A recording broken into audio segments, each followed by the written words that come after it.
This sport is sponsored by Progressive Insurance. Mets coming into San Diego tonight, take on the Padres for a 3-game set. Padres are currently favored by -130 on the money line tonight. That game gets going at 6:40 on MLB Network. Frankie Montas will be going for the Mets, while Dylan Cease will be going for the Padres. And Justin, per Ian Rappaport, Cortland Sutton, star receiver for the Denver Broncos, signs a 4-year, $92 million contract to remain with the Broncos. Progressive Commercial Insurance can protect your small business with over 30 coverage options, an easy-to-use mobile app, personalized discounts, and more.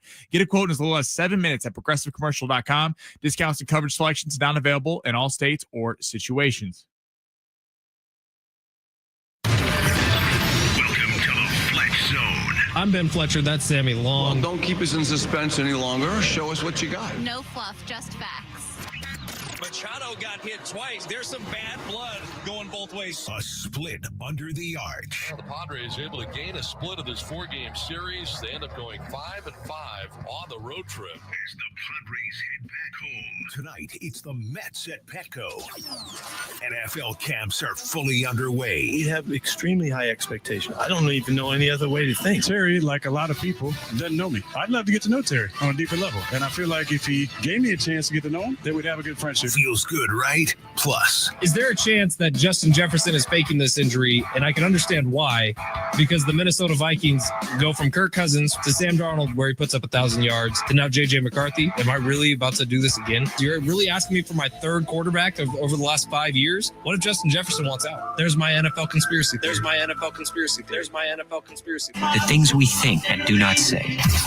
now it's time to enter the Fletch Zone. Yeah, let's get it going on a Monday. What up, everybody? Ben Fletcher, Sammy Long with you till 2 o'clock today. John and Jim will take over then. Woo, we got a busy week coming up. I don't know if anyone noticed, but NFL's back this week. Oh, my God. We've made it. The offseason's officially over. Training camps all over the league are open. We got preseason football coming this Thursday, which means, absolutely nothing. But football will be played on our TV this week. Sammy Long, how exciting is that? There's just a different vibe in the air waking up on a Monday with I don't care if there are dudes we have never heard their name. That's what it's going to be. This game. I will be watching the entire slate. Very excited for Thursday. Thursday football is back. And you know what? Major League Baseball decided, hey, you know what's great? With the NFL season opening up, with preseason officially kicking off, we're going to pick that exact same day, and that's going to be our trade deadline. Good job, Major League Baseball. Literally a preseason game is going to outdraw. Whatever. Who cares? This is good. We got tons of sports this week, whereas a couple weeks ago, we had no sports for a little bit. We have things to talk about, Fletch. So we're happy about it. There's news popping off all over the NFL. Padres had a weird weekend, man, and we're going to get into it all, but I don't know what the hell's going on with Manny Machado and his Instagram account, and John Jay, who is now a coach on the Cardinals side. Everyone's throwing at Manny Machado. He's pissed off. The benches are clearing. All of this is good stuff, I think, but the Padres have a split weekend. They go 2-2 against the Cardinals, which makes our job a little tougher deciding what they're going to do with the trade deadline. And have you seen, Sammy, that literally the number has been put at by all the baseball nerds? 50%. The Padres have a 50% chance of making the postseason as of today. Is that the most Padres thing ever for 2025? Yes, I think it's very fair. We were just talking about before the show. They salvaged the weekend. They got out of there with a split. Before this 4-game series, we thought, you don't want to lose the series. You also really wanted to win to bury the Cardinals. It's very Padres. They kind of keep you entertained. They whenever you think they're done, you're ready to be like, they're not gonna do anything. Then they pull, rabbits out of the what, and then when you kind of get high on them, they kind of bring you back down to earth. So again, 3 days away. This is going to be a fun series against the Mets because this series I really do feel like means a lot, and it's against really good competition. So does Soto get booed? Oh yeah, you think he gets booed? Oh, definitely. I don't know if he does. I think he does. But Texas 70470. Start your message with team. 70470. Start your message with team. Let us know if you think he gets booed. I bet he does. I don't know if he gets booed, but there's difference. I know he got traded, but he made it very clear he didn't want to be here. Yeah.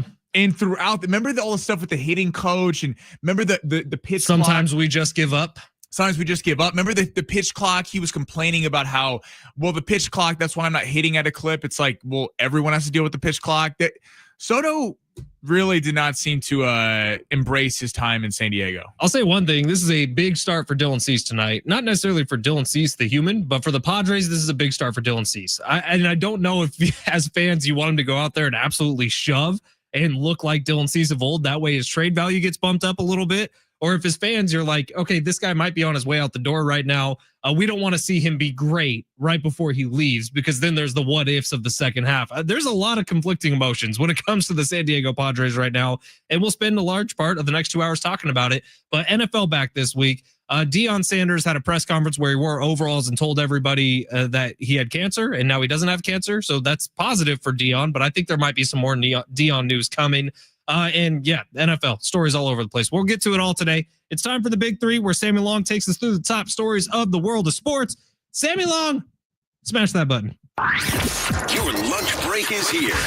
Ready to go back to the office and knock the socks off your friends? I mean, coworkers? It's time for the top stories of the day. The Big Three. Scott, we didn't even mention Sammy. Bryce Harper cussed out Rob Manfred. We got to get to that too. Okay, There's so much going on. I was about to get to that. Here, if you want to watch the show, 2 ways for you to do it. On X, at Fletch and Sammy. You can find us there. Give us a follow. We'd love it. And on YouTube, at San Diego Sports 760. Go ahead and subscribe to that bad boy. It stays live every day from 12 to 6. Sammy, you going Rob Manfred first? Yes, I'm trying to get the quote right in front of me. So, but get the F out of my clubhouse was the quote. Yes, tell him to get the F out of our clubhouse if Manfred wanted to talk about the potential implementation of a salary cap, sources told ESPN on Monday. So they had a whole meeting. Bryce Harper, obviously one of the best players in the MLB, has a lot of sway. We're talking about in the Major League Baseball. Cusses out the commissioner, Fletch. Awesome. What do you reaction to that? Dude, he said what everyone's been thinking about Rob Manfred for a long time. When it gets into these issues between players and ownership, I tend to lean players most of the time. And I would say right now in this baseball fight, yes, maybe the players are doing a little too much, but I'm going to lean players on this one too, because every owner could spend like the Dodgers do. Maybe not like the Dodgers. That might not be a great example, but every owner could spend more than they're currently spending. I think we can all agree with that. I think there's two types of owners. There's the businessman owners or businesswoman owners who are very much thinking about their bottom line at the end of every year. And then there's owners who are, yes, still business people, but want to make sure their bottom line includes competing for a World Series in it. And so with baseball, you have these split into two factions. You can talk small market, you can talk big market, whatever. I don't really care about that, to be completely honest, because they all play in Major League Baseball. I think the onus needs to be on the owners to spend to keep a competitive league going, not on some rule that they put in place to force everybody to be competitive. Does that make sense? No, I agree. Because people don't talk enough about the fact that there needs to be a salary cap floor. Because the problem is, if you put a salary cap, if you say, just stay with me, we're going to put a salary cap at, I don't know, a couple $100 million, $300 million. This is not the numbers that it would be. But let's just say everyone could spend $300 million. And I think it's around 330 that's being proposed right now. Okay, so somewhere around there. But then you're going to have the same problem. Because the Dodgers and the Yankees and the Mets and the Phillies, they're going to spend $330 million. Right. They're going to have no problem doing that.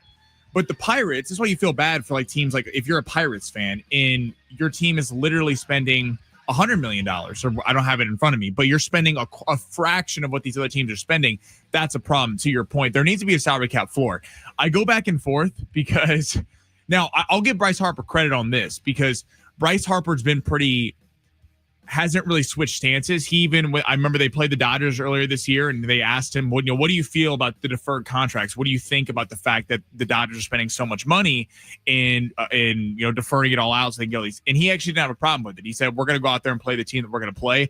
I'm all for guys getting his money. So Bryce Harper's been pretty fair. I think it would be great if there was a salary cap. It does suck that half the league really doesn't compete, and that they're not going to compete. It comes down to the fact that the last quote unquote small market team to win a World Series was 2015 when the Royals won it. So you're looking at, well, obviously there's an imbalance. Something needs to be fixed, but I don't know that the salary cap is necessarily the thing that needs to be fixed. The salary floor, like you're saying, Sammy, is probably more reasonable. Right. It's like, because but then on the other side, and I'm not trying to blame the players, but we hear a lot kind of coming out of both mouths. Like, the players are, at the end of the day, like, hey, I might not be winning, but if I'm making $350 million, Mike Trout. And I'm not going to blame them, because if we were in that situation too, and we were signing those contracts, we'd probably go, yeah, you know what? winning's overrated. I want to make as much money as possible. But this is a whole thing. I mean, it needs to be like the NFL. There needs to be a salary cap. The NBA has a salary cap. It's very confusing with the aprons and the taxes. You can't trade for you have to match salaries and contract trades. It's very kind of hard to understand. But there needs to be a salary cap floor, and there needs to be a salary cap. It's kind of embarrassing. Now, the quote that's eating up all the headlines today, as it should, is that Bryce Harper went and cussed out Rob Manfred. But when Bryce Harper was asked about it after the fact, he did say, look, we're not scared to sit out or lose a 162-game season. Mm-hmm. I think we are headed towards maybe the biggest rift in recent history in Major League Baseball. Like, there is a real shot that 2 years from now, because December 1st, 2026 is the end of the current collective bargaining agreement. Next year. They're going to play all of next season. I think there's a real shot we lose all of the one after that. That'd be a bummer. It'd be a bummer, but that might just be what's coming. Yeah. I mean, maybe in the long run, it's what's needed for the game, even though it sucks for us fans that we're going to miss a good portion of a year or a year. Maybe they get a salary cap. Maybe they get this kind of sport figured out. I don't think the players are budging on the salary cap thing. I don't think they are either. And Tony Clark, who's the guy currently in charge, that is like his biggest curse words, salary cap. Yeah. Those are the two words that he will not say. Well, and a sport, real quick before we get in the NFL, and a sport where a couple agents control the entire sport. You don't even have to say couple. You could say one. Scott Boras. Like, the NFL is not that way. Yes, in the NBA, Rich Paul is a lot, but there are multiple agents that have a lot of guys. Scott Boras is really behind a lot of this. Okay, let's head to the Cowboys. There's always some fun quotes coming out of Cowboys. What they do today. You can always rely on it. So anyway, Jerry Jones is giving a kind of speech to the fans, a little pep rally kind of thing. They start chanting for Micah Parsons. Stephen Jones, his son, says, on Micah Parsons, he's got to want to be paid too. And then Jerry said the chants were light. They weren't like the pay CD chants last year. What are your reactions to the quotes from Stephen Jones and Jerry Jones? They're such clowns, man. I heard Chris Broussard talking about this. I'm not sure who was filling in for Colin, but Chris Broussard was one of the guests. And he was talking about the fact that the Cowboys are so unlike every other NFL franchise because it's not just a team who's trying to win a Super Bowl every year. The Cowboys are also the Cowboys, which surrounds the team that may or may not be trying to win a Super Bowl every year. And it's very much a business. Now, Jerry, I do think, is going to pay Micah Parsons because Jerry loves the fact that he gets homegrown guys and then he pays them, and he pays them a lot. And that's great for free agents, but that's also just great for the Cowboys brand. That's what he's done his entire career as the owner of the team. I just think it's such a joke. Read those quotes one more time. What did Jerry say? He said it's not as heavy as the exact quote from Jerry says, I heard it light, talking about the chance for Micah Parsons. I heard it light, but not compared to how I heard them say pay Lamb last year. There was a faint little sound compared on the way they were hollering last year. Pay Lamb, whoever's not in, you count on a few hollering that, but it was a big loud chant last year for Lamb. Does that not sound like something you get out of the White House? It does, kind of, doesn't it? Like, it's very similar wording to stuff we would hear out of the White House. I mean, Jerry Jones. He's a showman. We couldn't expect this. The Stephen Jones comment, quote, about how he has to want to get paid. Are you kidding me? He was up for an extension last year, Stephen Jones, and he still played. And he could have been like, I'm a top 5 defensive player in football. You can make a case that if there was a draft and you're picking a defensive player, you would pick me. And he played. He's set to earn $24 million this year, which is completely underpaid. They're looking at a contract in the range of 43 to 45 million, which I get is a lot.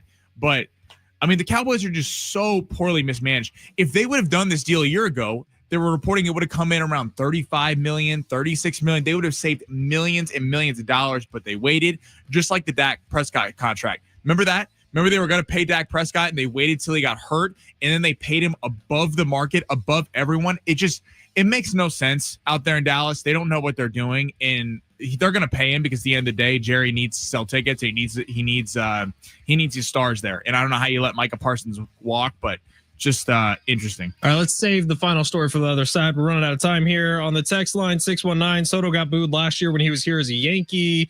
619, I have a saying that perfectly describes the Padres. They're just good enough to waste your time. Hopefully that's not the case. We'll see. I think the next few weeks are telling. The August schedule, by the way, for the Padres is brutal. So get ready, folks, because it could either be a great month or a terrible month. August is going to be where we learn a lot about this team. Quick break here. We do have a ticket giveaway. I'll tell you about it on the other side. We'll get to the final story of the Big Three, and let's get to some NFL because it is back as of this week. We're going to talk about it all here on San Diego Sports 760 live on the iHeartRadio app.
Festival is back. Live performances from Bryan Adams, Ed Sheeran, Mariah Carey, Maroon 5, Sammy Hagar, many, many more. September 19th and 20th at the T-Mobile Arena in Las Vegas. 2 nights, 1 stage. Buy tickets now at AXS.com. Get them now before they sell out. Hey, last week I was talking about this little podcast that J.R. Tolver and I did. It is released today. So if you want a little Aztec season preview, wait till we're off the air and John and Jim are off the air. But if you're just looking for more San Diego talk, J.R. Tolver and I did do about an hour with the G5 Hive, which is a podcast that covers the Group of 5 college football. We talked Aztecs for about an hour. I quote tweeted it. It's up on my Twitter account at Fletch Sports. You can find it there. Lots of Lucky Sutton talk, tons of Trey White talk, and really just getting you ready for year 2 of the Sean Lewis era here in San Diego. So go check that out if you got the time today. Sammy, did you watch Happy Gilmore 2 over the weekend? Loved it. You loved it. I thought it was fantastic. We were, I was texting with Tyler, one of our loyal listeners, and some people, and they were, everyone who's watched it has really liked it. I liked it. I thought it was great. I thought the cameos are well done because sometimes when you see a movie where there's a gazillion cameos, you get nervous that it's more about the cameos than the actual story. I thought Entourage did a phenomenal job of that in the movie. Yeah. They wove it in with all the cameos, but with the story. I thought they did a good job in Happy Gilmore 2 with it. And I don't want to give anything away, but I like some of the surprises early in the movie. How I did not think that was how that was going to go. Yeah, I liked it. I would not say I loved it. My wife had never seen the original Happy Gilmore 1 that came out in '96, which I figured was impossible. I thought that was just part of being a human, as you've seen Happy Gilmore. So we went back and watched that Friday night, and then we followed it up Saturday morning and watched Happy Gilmore 2. Why did you not love it? I didn't. Okay, I really did love the first hour and a half. I'll say that. I thought the last 30 minutes was stupid as hell, and we could have just done without it. What? Because without giving spoilers away, because it's not like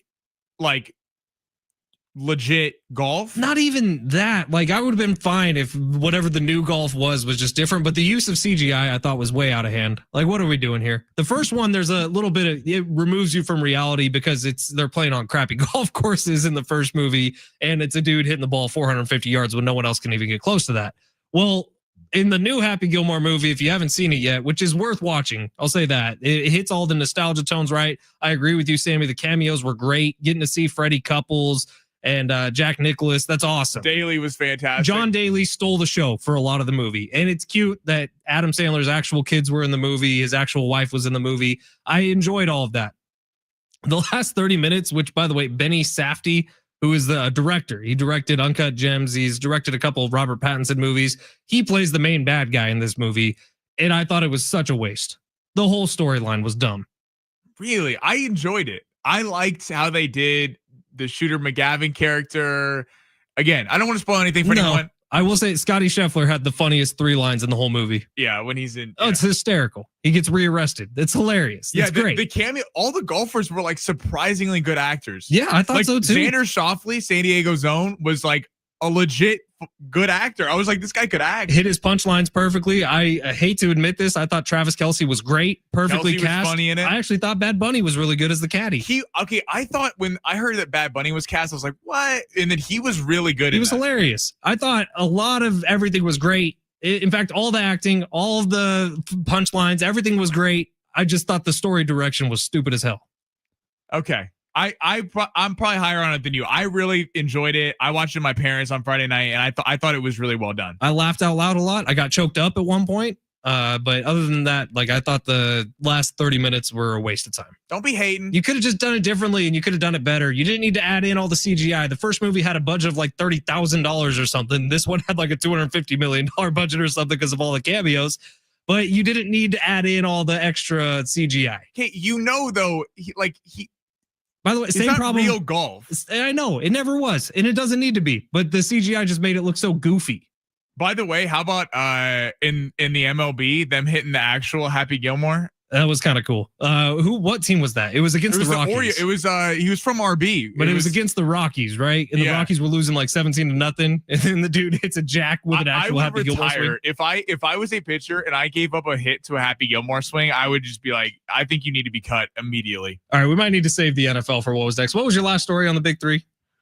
So per reports to the ESPN, Cleveland Browns are likely going to trade a quarterback. Joe Flacco, Kenny Pickett. 5 of them, right? Yes, but here are the names. Joe Flacco, Kenny Pickett, Shedeur Sanders, and Dylan Gabriel are mentioned in the possible name of quarterbacks that could be traded. Deshaun Watson was not. Kenny Pickett just got hurt. He's dealing with a hamstring. I don't know how serious it is, and we probably won't know for a little bit. But if Kenny Pickett is now downgraded, he was kind of at the bottom of my list anyways. Like, we know what Kenny Pickett is. Yeah. Joe Flacco, I do think, is going to be the day one starter. I think they probably trade Dylan Gabriel. Don't you? Well, that's just, but if you do that, then it's like, it just goes to show that the Cleveland Browns have no idea how to run an organization. Because, well, yeah, but we all already knew that. Yeah, but it's like, it's going to be a bad PR look. If you trade Dylan Gabriel, the guy that you took in front of Shedeur Sanders by multiple rounds, and then in camp, you trade that guy, and what, you're going to trade Shedeur? I mean, NFL teams have already told you what they think of Shedeur. and then going on top of it, like, I feel horrible for that. I'm glad that Dion is cancer free and everything. He must have been going through a lot, but he was like speeding, I believe, like going over 100 miles per hour. He didn't get a DUI, did he? But he got like a speeding ticket. He had 2 of them within like a month of each other. So it's not like this guy's upping his draft stock unless he goes on the preseason just absolutely tearing it up. Joe Flacco, I don't see has much trade value because, like, who wants Joe Flacco? The Indianapolis Colts. The Indianapolis Colts want Joe Flacco. Yeah, I don't know. The Browns are kind of a disaster right now. Dylan Gabriel, it didn't make sense when they drafted him. Shedeur Sanders, to be completely honest, where they drafted him didn't make sense. You would think if you wanted him, take him earlier. But Kenny Pickett, we read early in the offseason, they love Kenny Pickett and could actually see a path to him becoming the starter, and they like his skill set. It didn't make sense for any of us reading that stuff. But now that he's hurt, I don't know what his trade status is. Right. Well, he seems like the most likely guy to get moved. But then if he's hurt, how is he going to go for anything? It makes you start to think that Gabriel or Shedeur is going to go. And it would be more sense for the organization to trade Shedeur because to keep your integrity as a draft process, the fact that you took Dylan Gabriel earlier. But this is the Cleveland Browns, and they do need to sell tickets. And I'll tell you one thing, Shedeur Sanders, whatever you think of him, he'll sell tickets for the Cleveland Browns in a division where you have Joe Burrow and Lamar Jackson and then Aaron Rodgers. But also Joe Flacco was pretty good last year. Yeah, but there's no development there. At least if you start Dylan Gabriel or Shedeur Sanders, there's the thought of, hey, these guys could pop. We could have a quarterback of the future. Joe Flacco's 39 years old. All right, we got plenty of NFL news to get to, and we will. Aaron Rodgers and Terry Bradshaw, of all people, are beefing. Like, the greatest Pittsburgh Steelers quarterback of all time is beefing with the current Pittsburgh Steelers quarterback. We'll get into that as well. And Padres coming up next. Trade deadline on Thursday. This team has been a 500 baseball team since the first 17 games of the season. What are they going to do?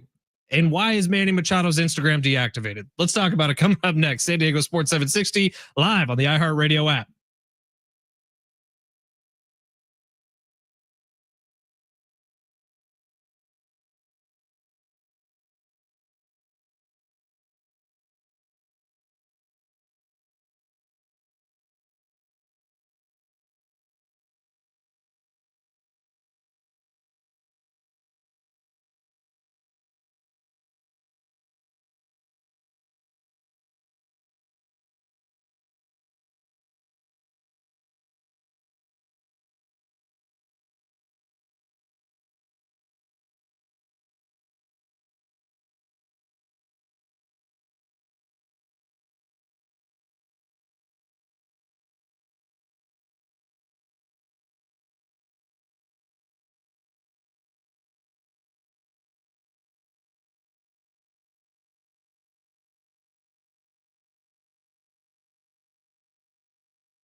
Fletch and I are going out to Vegas in a couple weeks. We're super ecstatic. We're going to be at the sports book at Circa having a grand old time. But Circa Million is what I'm really looking forward to playing. So what that is, it's $1,000. You get 10 of your friends. You can go in $100 a pop, or you can go in the grand yourself. You pick 5 games against the spread each week. What's fun about that is then you have some action on every game. Maybe your team's not playing. Maybe your team's on a bye week. You still got action on all the games. Maybe your fantasy football team's cooked. Again, you still have action. So on opening night, maybe like Philadelphia to cover the spread against Dallas, -7. Washington's favored 6.5 at home versus the Giants. Chiefs favored by 2.5 in Brazil against the Chargers. That one feels like a lock to me. Cincy -5.5 against the Browns. Who's going to be the Browns quarterback? We were just talking about it. Is it Joe Flacco? Is it Kenny Pickett? Is it Shador Sanders? What's going on there? And Ravens, Bills favored by -1.5. Kind of leaning toward Lamar getting some revenge back for that playoff game. Maybe Mark Andrews catches it this time, +1.5 in Buffalo. All you got to do is pick 5 games each week against the spread instead of doing side bets with your boys where they may stiff you on payment. Play Circa Million. We also understand if you're busy, don't have time to pick 5 games against the spread each week. This is where Circa Survivor comes into play. All you need to do is pick 1 game each week. Once you burn a team, you can't pick them again. Same thing as Circa Million, $1,000 buy-in. You get 10 friends for $100 each, or just go all in yourself. With the grand, the fun thing about doing it with the friend group is that one person gets to make the pick at the end of the day. If they're wrong and they sell everyone, you get to make fun of them for the rest of the NFL season. Sign up in Nevada, play from anywhere, and win your money now with Circa.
This sport is sponsored by eBay. Padres welcome the Mets to town for a 3-game series. Mets currently have a 5-game lead on the Padres in the wild card. They game it's going at 640 on MLB Network. Padres currently favored by -130 on the money line. Dylan Cease brings it a record of 3-10 with a 4.59 ERA. We're going for the Pods, while Frankie Montes, who's 3-1 with a 4.62 ERA, will be going for them. And Rashawn Slater signs a deal with the Chargers yesterday, making him the NFL's highest paid offensive tackle, a 4-year, $114 million contract. Swapping out your tires, there's nothing like it. With eBay, you find the feel you're looking for. From smooth highway rides to grip for rough terrain, get all the things you need at prices you'll love. eBay, things people love.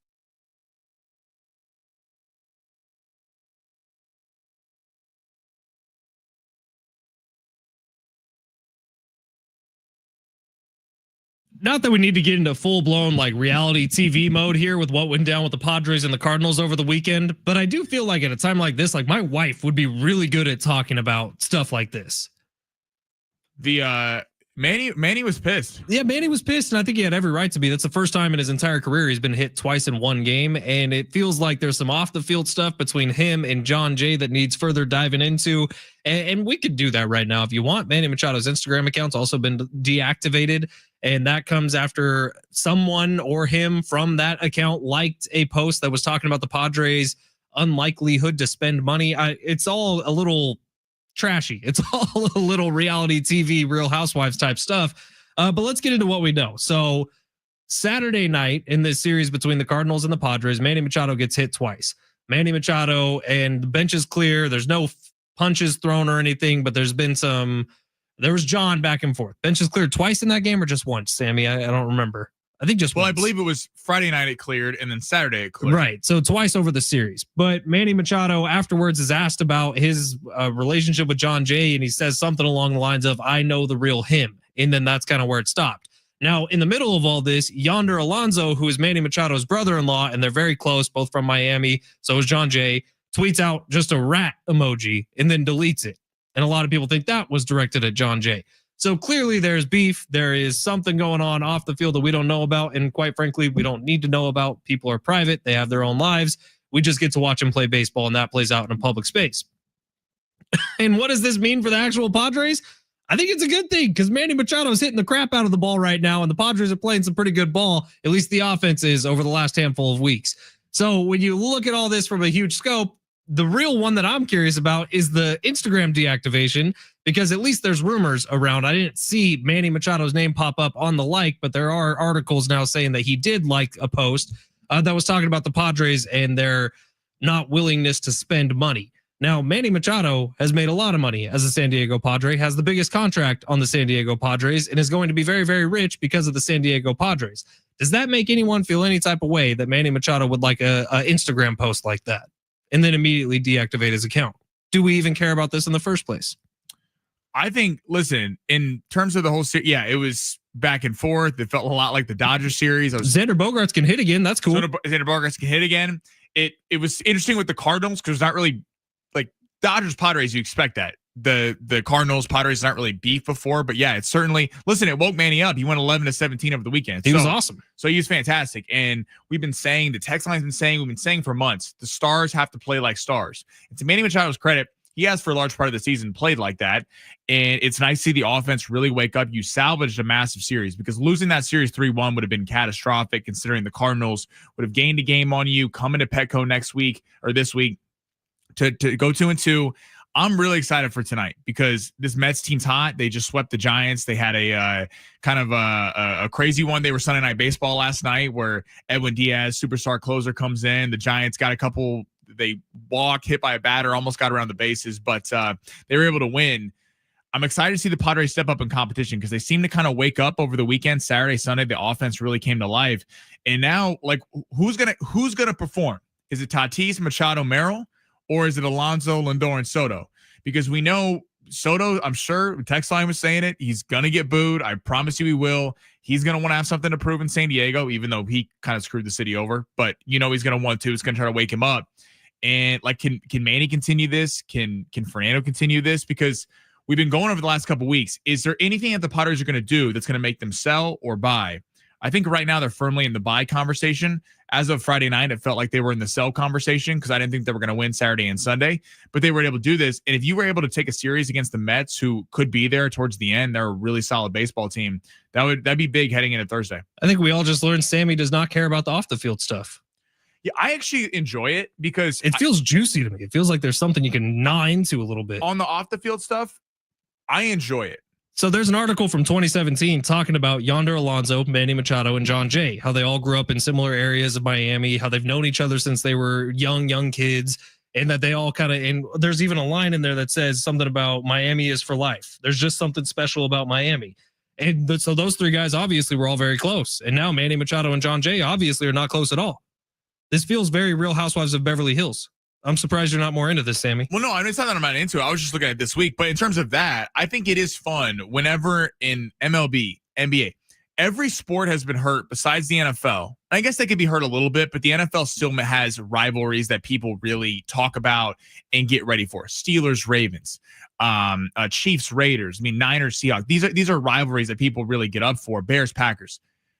The MLB is really being saved by the Padres and the Dodgers. That rivalry is saving baseball. People are like tuning. I remember watching Pardon the Interruption. They're like, whoa, I mean, what is going on down there? Well, and the networks are hoping that the Padres get into the postseason so they get another chance at a Padres-Dodgers playoff series. Right. It's fun when you see, listen, I don't know the whole situation with the John Jay and all this. So I'm not going to get in all that. Sounds like there's a high school girlfriend situation or something. That's what it sounds like. Doesn't it? It does. It seems, I don't know, like, it seemed pretty intense. Yonder Alonso calling him a rat? Dude, you don't call someone a rat. That's intense. But like, it is fun when you kind of see some vitriol. Like it is always a little odd to me. And I'm not saying guys need to hate each other. I'm not saying, like, I get it. They're friends. They work out in the offseason together. I get it. It's cool.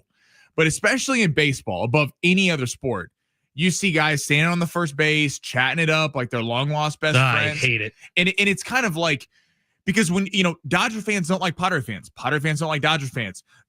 Whenever the Giants and Dodgers get together, they hate each other. But Fernando Tatis Jr. and Jackson Merrill will go on Mookie Betts' podcast and be buddy-buddy. There's something to that. Like, it's in the NBA, like, I don't like this team, but I got to give them credit. The Memphis Grizzlies and John Morant, like, they asked him last year, they're like, do you like the Lakers? He goes, no, I can't stand them. And I enjoy that. Like, I like when in the NBA, they added a fun thing when they kind of had that little rivalry with the Warriors. Like, it's a fun when they're like, we're not here to be friends. We're here to go out and win. And I think that adds something to the game, and it's really hurt baseball. So when you see stuff like this, I think it does kind of add to the game a little bit. Now, what's crazy to me was John Jay, who's now an assistant coach on the Cardinals staff, was he calling it in for them to hit Manny because of some off-the-field issue that they have? I got to be honest. Because it's not a Manny problem with a Cardinals player. It's a Manny and John Jay problem, who's a Cardinals coach. The one pitch, I got to be honest, I didn't think it was intentional. The way it ran in, I thought that one wasn't like completely getting beamed, but that was just me. But I get it. I'm not standing in the batter's box taking a 100-mile-per-hour fastball off the hands. So I get it. Maybe that is. I mean, again, I don't know the situation between the three of them. Well, what's been our biggest complaint about the Padres for the last month and a half? That they're sleepwalking through games? Not anymore. That was a fired up Padres team yesterday. Well, you saw them actually make it pay. Like in the Dodger Padres series, something that we both said when they came on. I mean, it was the quotes were fantastic. They're great for us in the media, and they're great for the fans. They came out after the game of, when Schilt and Roberts are fighting and everything. But unfortunately, for San Diego, the Dodgers got the best of them in the 7-game set. They went 5-2. So you didn't make it hurt on the field. I think what was cool with this series is they were sleepwalking Thursday and Friday night. This all changed on Saturday, and then they completely woke up and then decimated them on Sunday. They're actually making it pay on the field with the records where it matters versus just in the media. And Manny Machado is always a little better when he gets a little pissed off. He always seems to hit a little better. He's hitting real good right now, and that's obviously a good thing for the Padres. Now, as of yesterday, Dylan Cease, according to Jeff Passan, had a 25% chance of being traded at the trade deadline. And him and Buster Olney, by the way, keep saying these things like, Dylan Cease is a late addition, a late name added to the trade line stuff. I was like, we've been talking about this for 2 months about Dylan Cease potentially. But I don't know what he's saying though, in terms of like, I don't think the Padres' plan was to get rid of him before. Me neither. But 25%, doesn't that feel a little low? It does feel a little low. I'm curious tonight though, because he's pitching tonight. What's going to happen? Because this 3-game set is very crucial, huge. If you're the Padres and you're thinking we're going to trade him. If you didn't start him tonight, that would mean he's going to get dealt. He's going to play, so there's not an offer that they like that's like, hey, we're not going to get him injured. But how far is Schilt going to let him go in a game? Because maybe they're dealing him, and the thinking is, hey, we're going to burn his arm out tonight and hope he just shoves, and then we're going to ship him out of town. What I think is more likely is that we don't want to mess up that elbow or get him touched up, which has been the problem in the 4th, 5th, 6th inning where Cease has really struggled the second and third time through lineups. Does he get pulled early tonight? I think if he gets pulled in the 4th inning tonight, he's traded. Or he gets a healthy scratch before the game even starts. That means he's already gone. That would certainly be. Yeah, I'm really curious to see how it goes tonight for Dylan Cease because again, it's sort of the thought process of a fan in this one. Do you want Dylan Cease to go out and absolutely shove because this is an important game for the Padres? You need a notch a win over an NL opponent, or are you pissed that the guy who's walking out the door is leaving you with one great performance? Well, I think you want him to shove either way because if he shoves and he stays on the team, you're looking at progress for Dylan Cease. But if he shoves and he's awesome tonight, you're like, why are we trading this guy in the first place? Yeah, you could use a pitcher like that in the second half. Value at the last second. That's where you want him to do. But I understand the people who are like, I want him to be traded. Why is he pitching tonight? Where he could get shelled because this is a legit lineup. The Mets lineup is fantastic. B, his elbow could explode. And the risk for the Padres, if we're not in the heads of AJ Preller in the organization, we don't know what's going on. But if the thinking is he's gone by Thursday, probably only negative things could happen by him playing tonight.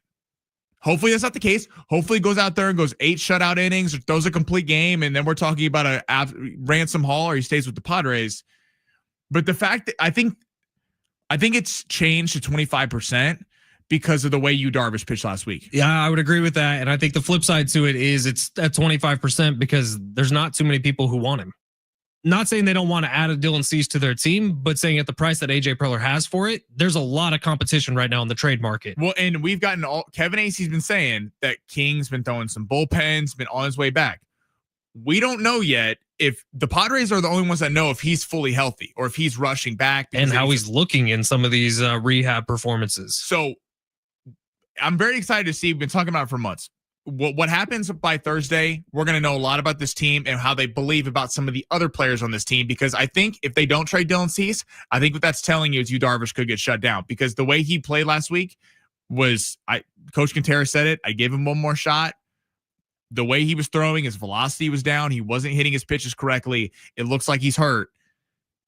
Because can you trade Dylan Cease if Darvish is playing like this? This is a weird week for the Padres, man. I think a lot of decisions are about to be made. And this whole time, when's the last time we heard from ownership? A lawsuit, offseason? Like, seriously, when's the last time we've heard from Padres ownership? Remember when that just went away? Yeah, just disappeared. It'll be back in a couple years, I'm sure. But who knows what the hell they're saying to AJ? Who knows what the hell AJ's saying to other teams?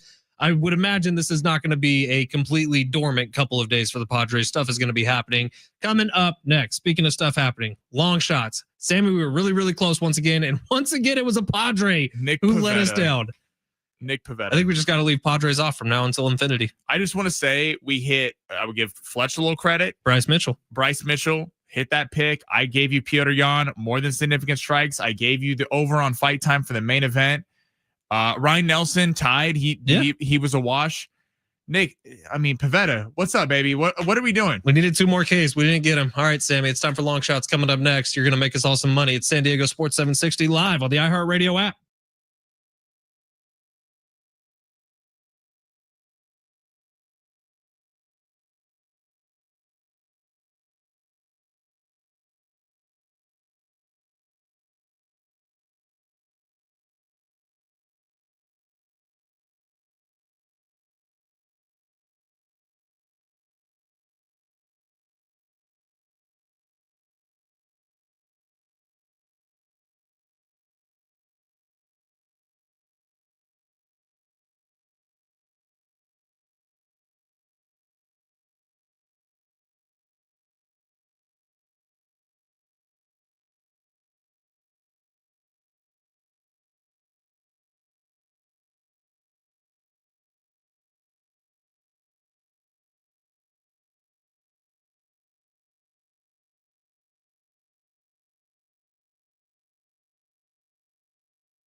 San Diego Sports 760. It's Ben Fletcher and Sammy Long with you till 2 o'clock today. John and Jim will take over then. What I really do love about living in San Diego is something new always surprises me about this town. like this. Sammy, did you know San Diego is a huge rugby town? No. Huge rugby town. Like at the club level. Not talking about the pro level here in town, but the club level is huge. Like thousands of people in San Diego are involved with club level rugby. I went out to Robb Field yesterday, which is in OB. Like as soon as you get off the freeway there by SeaWorld, kind of, there's a huge Robb Field. And there was 7-on-7 rugby games going on, a 7-on-7 tournament. And one of our friends who plays for the San Diego Surfers, which is one of the lady club teams, she was playing in this. So we went out to support her. Meanwhile, I walk into something I had no idea what I was walking into. Thousands of people, hundreds of rugby players, everyone kind of surrounding this. It's the old Aztecs put it on, which is a group who went to San Diego State, who then formed rugby clubs here in San Diego. It's this huge event. I had the time of my life, man. It's so cool. Hey, yeah, rugby's always interesting. I don't know like a ton about the game, but it is always crazy how these guys are just like no helmet, just running into each other. Dude, and when you hear them smack each other, it's crazy because they are hitting at full speed. And they all say it's actually safer than football because you don't have the protection of the helmet, so you protect your head a little differently. And it is crazy, man. But I was out there for 4.5 hours. I didn't see one injury, so maybe there's something to it. But talk about fun. And that was a great time out at Robb Field on Saturday. So I don't know when the next time they're doing something like that is, but sign me up because I had a blast. All right, Sammy, you got some long shots ready for us? I do. How do you feel about this one? I really enjoy watching Nick Pivetta pitch, but Is Dylan Cease going to be on your lineup? So I thought about it. I'm kind of going back and forth, but I don't know if long shots is like jinxing Padre pitchers. I don't know what's going on. I probably shouldn't have trusted you Darvish last week. That was probably on me. I just thought the strikeouts was like 2.5. But listen, I'm not saying Nick Pivetta owes the city of San Diego apology. I'm just saying that it wouldn't hurt. They're back in town, so I'm sure Nick is listening today. Oh, he's definitely listening. He's hitting me up right now. He's like, "Oh, I'm so sorry to everyone who's listening to the Fletch Zone and heard and follow me. I'm going to be better." That means we're going to hit his over next time. Next time, Nick. Next time. That's the beautiful thing about baseball. Is Nick, there's we're always coming back to tomorrow. you, okay? All right? There's always tomorrow. Why don't we smash that button and get long shots going for today? Let's see. Underdogs? Nah, that's old. Those with a less than good chance of winning? Too wordy. Wait, he's all big time now, huh? It's time for Sammy's Long Shots. Hold on. Can't talk until I say the important stuff. Long Shots is presented by Circa Million and Circa Survivor. Now, go. Dude, Thursday, are you going to go full preseason NFL lineup? We will be betting on the preseason. Some people say you have a problem. Some people, I think it's just an opportunity. I think it's there. I mean, what are the lines going to be like for preseason football? I don't even know. It's going to be names we haven't heard of, it's- especially the Hall of Fame game. Like, guys aren't ready to go yet. Well, because Campbell won't play any of his guys for the Lions. So the Chargers, Harbaugh, like what is...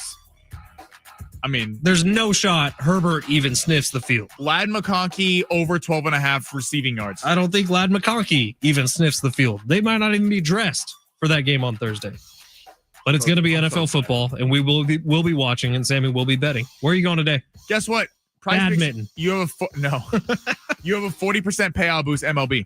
Ooh. So everyone lock in. You're gonna have you can even flex play this thing. You still get the 40% payout boost. So we can win some money today. By the way, they're not on the air right now with us, but Prize Picks promo code Fletch does still work. Get you a $50 bonus when you play your first $5 entry. This could be that. Yeah, $5 they better not entry. ice you out, Fletch.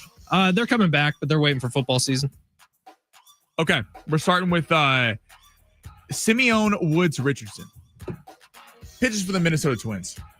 Here's why we're going over 4 strikeouts today. I'll tell you why. So Emmanuel Clase for the Cleveland Guardians just was involved in a gambling probe. He was the hottest closer on the market.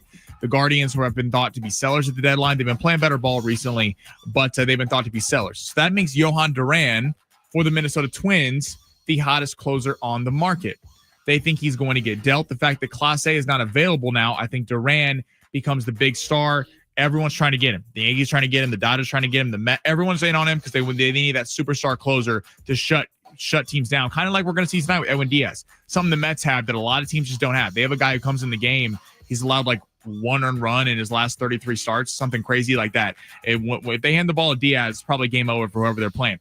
Anyway, Duran, I think, gets traded. I think that they're not going to be pitching him tonight. So the bullpen's going to be a little bit shorter tonight. Allow the starter to go a little bit more ways. So Simone, Woods Richardson, more than 4 pitcher strikeouts. All right, and then we're going to Spencer Strider. Less than 6 pitcher strikeouts. Listen, Atlanta is been playing a little bit better ball recently, but the Royals actually had a really good weekend, winning 2 of 3. The bats have been coming alive. Strider, this feels a little bit high for me. 6 strikeouts. If this is like 5.5, I'd probably go over, but 6 pitcher strikeouts feels tough. Casey has been playing a lot better. Jack Caglione, who's the kind of hotshot young rookie, has been playing a lot better recently. Bobby Witt Jr. has struggled at times this year, but that's a pretty solid lineup 1 through 9, and I think we're going to go less than 6 pitcher strikeouts today. So, Fletch, I'm going back and forth on this one. The Miz, the rookie sensation, flamethrower for the Milwaukee Brewers. Last week, I took his under. I thought that he was going to get found out against this team. Against, I forgot who they were playing last week, but it was 7 pitcher strike. He got 7 pitcher strikeouts. It was against Seattle. The line was set at 5.5. He got 7. Okay, so the line is set at 5.5 again. He had 12 against the Dodgers, an excellent outing a few weeks ago for the All-Star break. Then he got 7 against the Mariners. This is at 5.5, but he is playing the Chicago Cubs. So I'm going to roll with my gut, and we're going to go less than. Damn. I'm going to go 2 times in a row for this. I hope he doesn't sell it. I hope he doesn't screw me over because of this. I think the Cubs are a nasty lineup. This is a team that is going to be adding for the trade deadline. They're a serious threat to the Dodgers in the NL, to anyone in the NL. They actually really had their way with the Dodgers so far this year outside of the games in Tokyo. Pico Armstrong's absolutely exploded. Kyle Tucker, just 1 through 9. If they had a little bullpen help in the back end, the Cubs could be absolutely filthy. But the Miz tonight, I don't think he's necessarily going to have a bad night. But 5.5 against this good of a lineup, Chicago, really, really tough place. Tough lineup to go through. I think we're gonna go less than on that. I like it. I'm booked. I got a 40% payout boost too. 40% payout boost. We're gonna get it all back today. I think so. $20 wins you 84. You want to rip through it one more time? The Miz, Jacob Mizorowski, less than 5.5 pitcher strikeouts against the Chicago Cubs. Spencer Strider, less than 6 pitcher strikeouts on the road for Atlanta in Kansas City. And Simeon Woods Richardson, more than 4 pitcher strikeouts against Boston. No, we obviously can't guarantee that's going to win. Rough week last week. But what I can guarantee is that we're going to give out a pair of tickets in the next hour of this show. A pair of tickets to go see Blues Traveler and the Gin Blossoms with special guest, the Spin Doctors at Gallagher Square, Petco Park, Saturday, August 16th. Tickets and info on that one, visit Ticketmaster.com. Coming up next, we got some congratulations to give out to the 2 guys who follow our show every single day, John and Jim. We will do that. We will get back to the Padres. We will get to Aaron Rodgers and Terry Bradshaw beefing. All of that's coming. Hour number 2 at San Diego Sports 760 live on the iHeartRadio app.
The sport's sponsored by OfferUp. Download the app today. Padres 3-game set against the New York Mets live from Petco going on tonight, 6:40 p.m. on MLB Network. Frankie Montas will be going for the New York Mets, who brings in a record of 3-1 with a 4.62 ERA. Dylan Cease will be going for the Pods. A lot of trade speculation around him. 3-10 with a 4.59 ERA. Padres are currently -130 on the money line. And star wide receiver Cortland Sutton has agreed to remain with the Denver Broncos on a 4-year, $92 million contract that was reported earlier by Ian Rappaport. Sure, a box can bring you a couch, but it won't make sure it fits in your space. Maria, though, who sold you her couch on OfferUp, helped you measure up and helped you move it. Download OfferUp and discover life outside the box.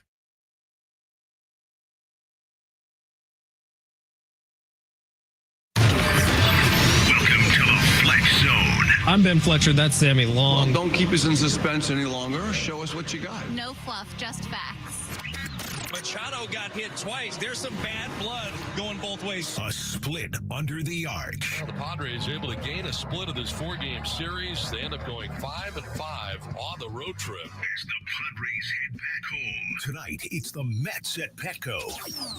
NFL camps are fully underway. We have extremely high expectations. I don't even know any other way to think. Terry, like a lot of people, doesn't know me. I'd love to get to know Terry on a deeper level. And I feel like if he gave me a chance to get to know him, then we'd have a good friendship. Feels good, right? Plus, Is there a chance that Justin Jefferson is faking this injury? And I can understand why, because the Minnesota Vikings go from Kirk Cousins to Sam Darnold, where he puts up 1,000 yards, to now J.J. McCarthy. Am I really about to do this again? You're really asking me for my third quarterback over the last 5 years? What if Justin Jefferson wants out? There's my NFL conspiracy. There's my NFL conspiracy. There's my NFL conspiracy. The things we think and do not say.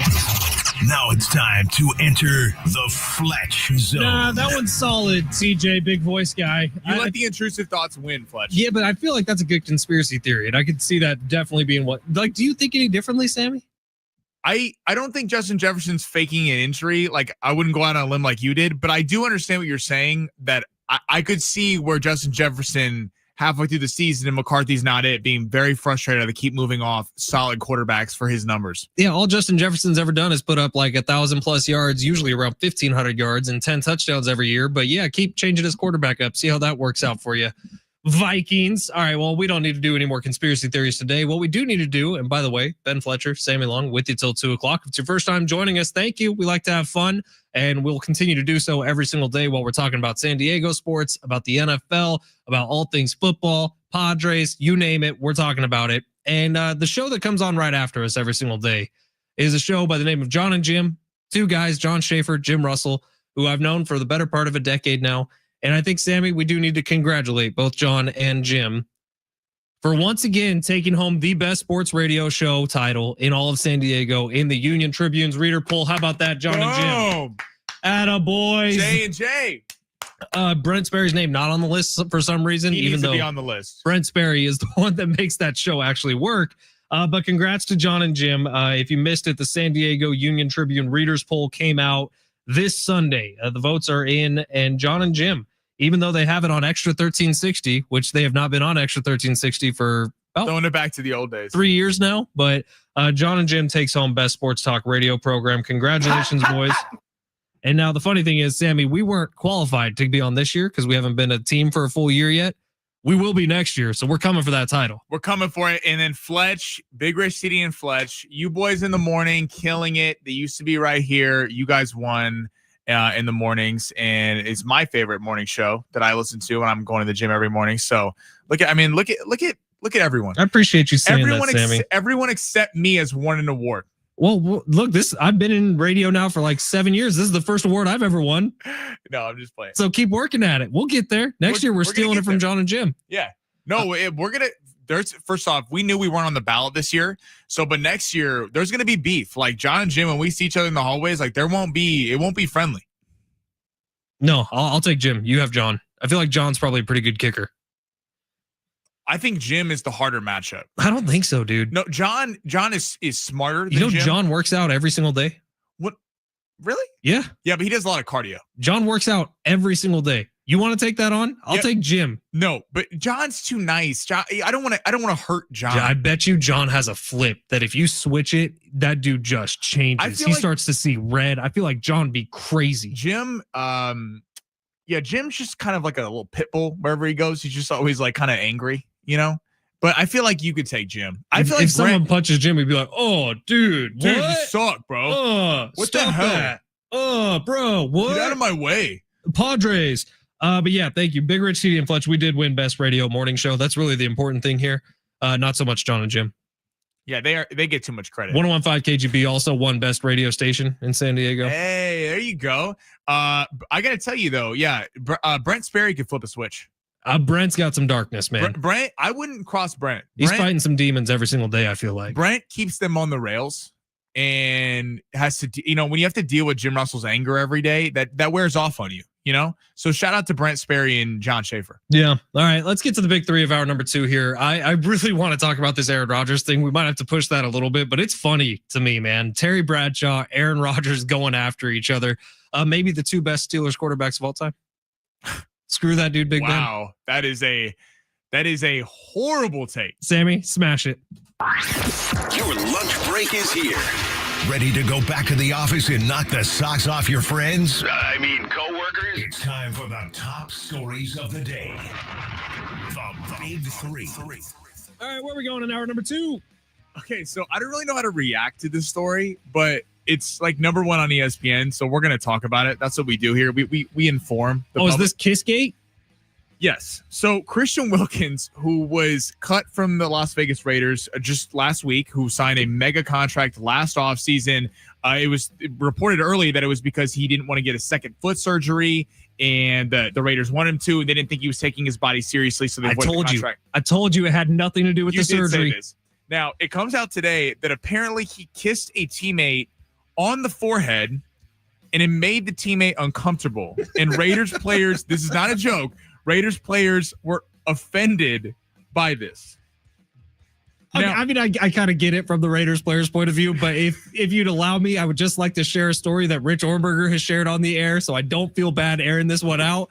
But man, the NFL has gotten soft, because if you heard what Rich used to do when new rookies would come into the locker room, he would upside down naked twerk in the shower as they're walking around the corner, so that the first thing they saw was just all of little Rich hanging out there. That is some serious confidence. So a kiss on the head. Have we just gone completely soft?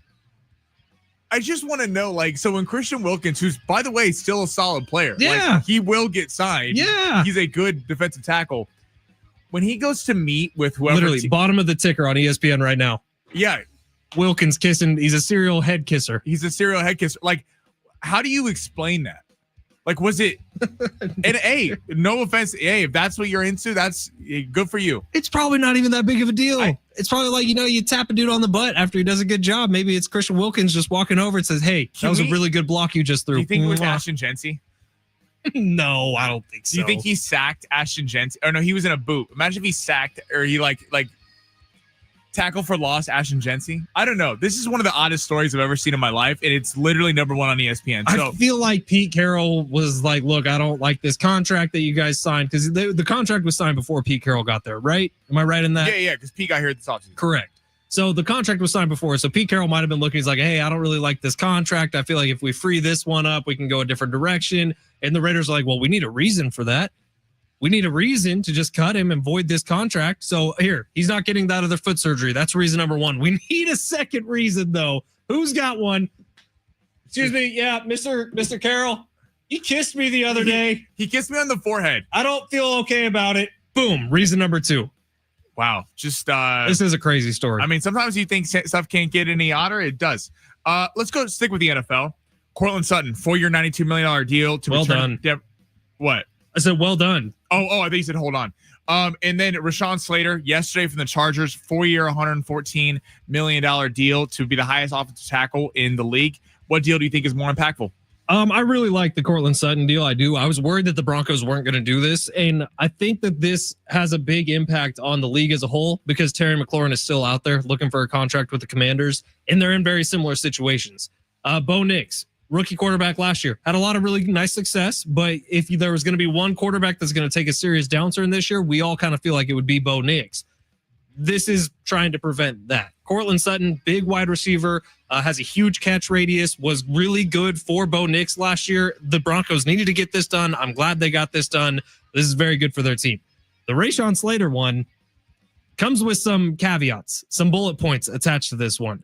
Now, Dov Kleeman, who is an NFL story aggregator on social media, his entire job, his entire existence is to get people to look at his social media page and go, I guess that's happening, and then click on it, like it, retweet it, share it with a friend. That's all he cares about. He may have stepped in it on this one because as soon as Rashawn Slater signs that contract, which well-deserved, really, really talented lineman, he puts out the notice that, oh, and by the way, his divorce just finalized, so he waited for the opportune moment to get this done. Well, now Rashawn Slater's ex-wife quote tweets him and tears him to shreds. Probably don't need to bring this one into play. However, it does seem like Rashawn Slater is going to be keeping most of that contract he just signed. It's a very odd day. Weird day. Like what's going on with the Raiders and the Chargers. I don't know what's happening with all this, but really good signing by the Chargers, I would say. In terms of Courtland Sutton, I think Courtland Sutton is one of the most underrated receivers in the league. He's watched him play a lot in the division for years. He's a really talented receiver. I agree with you that this is smart to keep Bo Nix. You got to help second-year quarterbacks. I feel like sometimes teams in the past have been like, oh, rookie quarterback's good. All right, let's build the defense. No, they're continuing to grow. You see this all the time in baseball. Guys come up from the minors and they absolutely rake for 2 weeks, or they're a pitcher and they look like Cy Young, and then teams get film on them. They're able to study them. I think that was a good signing for him. Yeah, in terms of the Washington thing, we're seeing this happen a lot.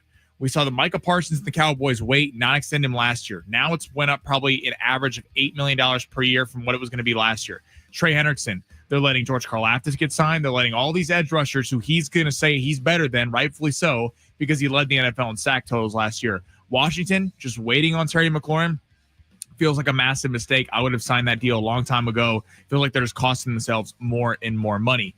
And the Rashawn Slater thing, I like what the Chargers are doing. You draft Joe Alt. You have Rashawn Slater. You have one of the best tackle combos in the league. My problem with the Chargers is this.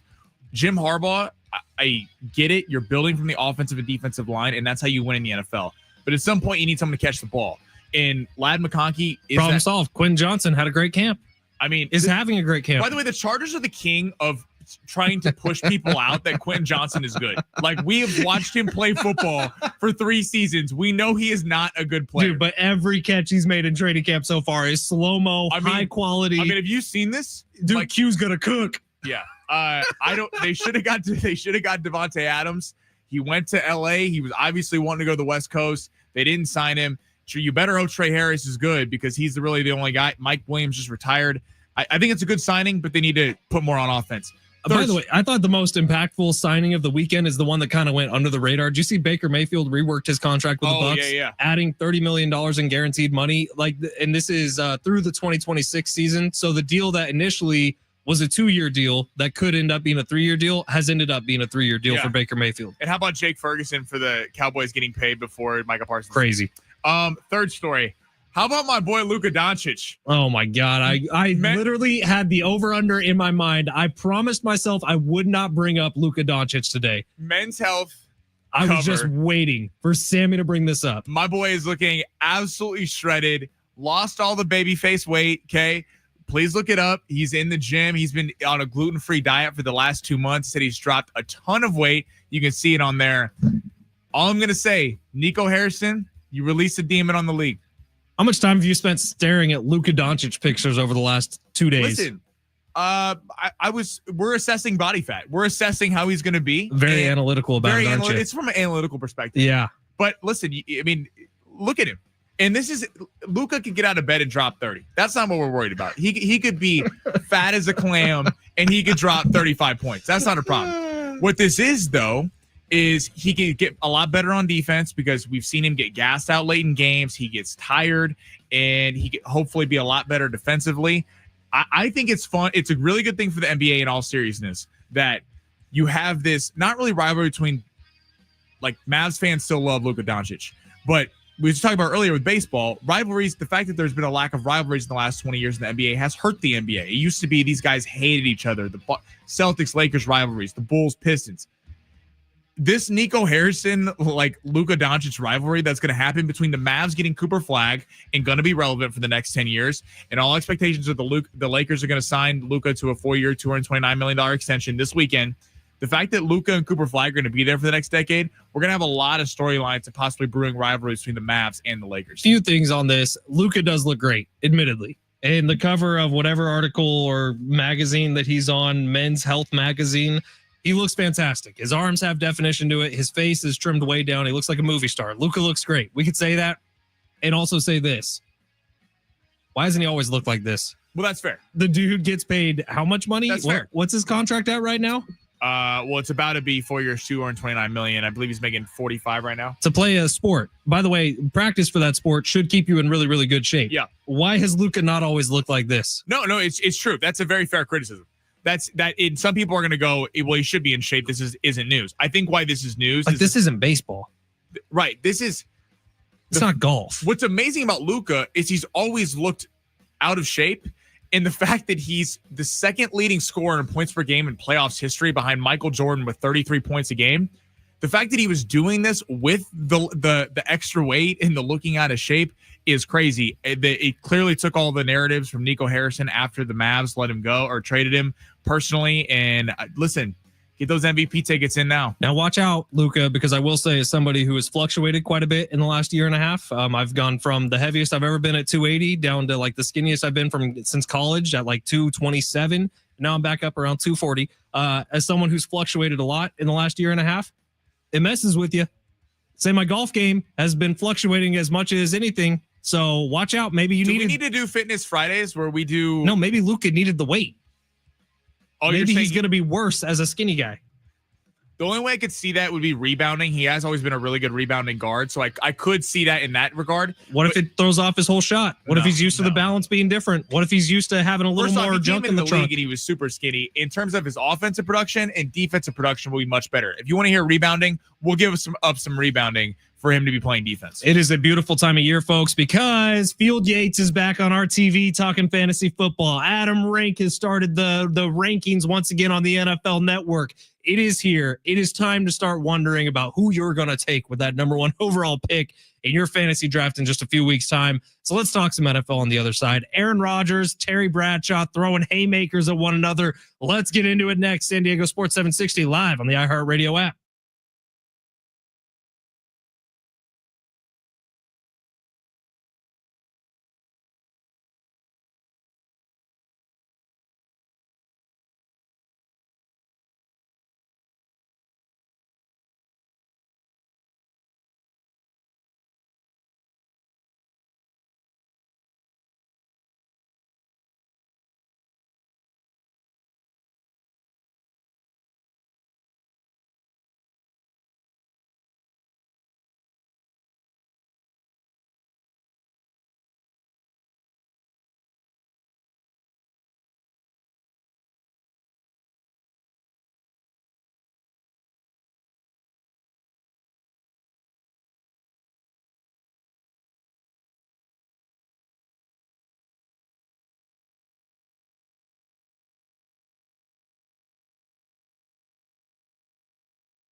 We all remember that one teacher who made a difference, who believed in us, who challenged us, or who just made learning fun. Now is your chance to say thank you in a big way with iHeartRadio's Thank a Teacher, powered by Donors Choose. Nominate an outstanding public school teacher who's gone above and beyond for their students to win $5,000 to stock their classroom with whatever they need. Help us say thank you to the educators shaping our future. Nominate your favorite teacher now at iHeartRadio.com/teachers. I will say my wife, Kendall Fletcher, is a first grade teacher out in Lakeside, and that has started. We are spending on her classroom right now, actually. And these teachers they spend way too much of their own money. They are underpaid, overworked. Let's help them out a little bit. And this is a pretty cool promotion we're doing. iHeartRadio.com/teachers. You can nominate a teacher to win $5,000 as we're heading back to school. I know lots of parents dropping their kids off, especially Chula Vista, I believe, started last week and is already going. I know Lakeside gets going in a couple weeks. So think about the teachers this time of year. Sammy had a very touching thought about his favorite teacher. What was her name? Mrs. Ellis? Did I? Oh, Miss Ellis. Yeah, she's the best up in South Pasadena. There you go. Favorite teacher. Oh, Profe Musico. I see at the gym all the time. My Spanish teacher from high school was fantastic to us, even though it didn't translate. Samuel. She called me, my name was Salvador in high school. Salvador. I was Benjamin. Benjamin. I like that. Benjamin. I was Salvador Long. But I had a lot of great teachers. Some teachers I didn't love, but we wouldn't nominate them. We have a different link for you to go to the teachers that you didn't like. I got sent outside a lot in high school. I believe it. Like keep talking about Patrick Mahomes. And you're like, oh my God, I love him so much. And by the way, since you did your Luka thing, I don't feel bad about this. Congratulations to the Purdy's, Brock and his wife. They just had their first baby. Aww. Brock's a dad going into this year. So cute. Once you go dad mode as a quarterback, man, things change. Damn! Yeah, that means my boy Brock had sex. Woo! But once you get into dad mode, I feel like priorities change. All of a sudden you start thinking about, oh, this is bigger than just me. I got a legacy for my child that I have to take care of. So congratulations to the Purdy's. All right, Aaron Rodgers is in the news once again, because if you go more than a day without Aaron Rodgers news, do you really have even the world could be website? Ending if there's a day without Aaron Rodgers news? Probably. So this was back in May. Terry Bradshaw, who of course is one of the greatest quarterbacks ever, won 4 Super Bowls with the Pittsburgh Steelers. Is a Hall of Famer, has had an equally good broadcast career as I would say he had a playing career. But Terry Bradshaw in May, when the Steelers still had not signed Aaron Rodgers, said, what are you going to do? Bring him in for 1 year? Are you kidding me? That guy needs to stay in California, go somewhere and chew on bark and whisper to the gods out there. I remember covering that. Sammy and I talked about it. Terry Bradshaw taking some shots at Aaron Rodgers. And Sammy, if you remember that day when we read that quote from Terry Bradshaw, I was like, man, Terry better hope he doesn't sign with the Steelers, because all of a sudden you got former Steelers quarterback going after current Steelers quarterback. That could be a problem. Well, it's a problem.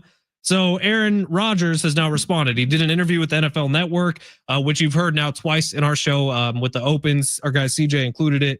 Aaron Rodgers said this: Terry is a legend. He's an absolute legend. He won 4 Super Bowls. He's had a legendary career in the media, but Terry, like a lot of people, doesn't know me. So he's got an idea of what he thinks about me based on what I've done, the documentary, what I've said, the darkness retreat, whatever the hell you want to talk about. I'd love to get a chance to get to know Terry on a deeper level. And I feel like if he gave me a chance to get to know him, then we'd have a good friendship. Because for me, I have nothing but the utmost amount of respect and deference for what the greats have done, because they laid the foundation for us to be able to play in this great game. Maybe we can go chew on some bark together, or whatever the hell he's talking about.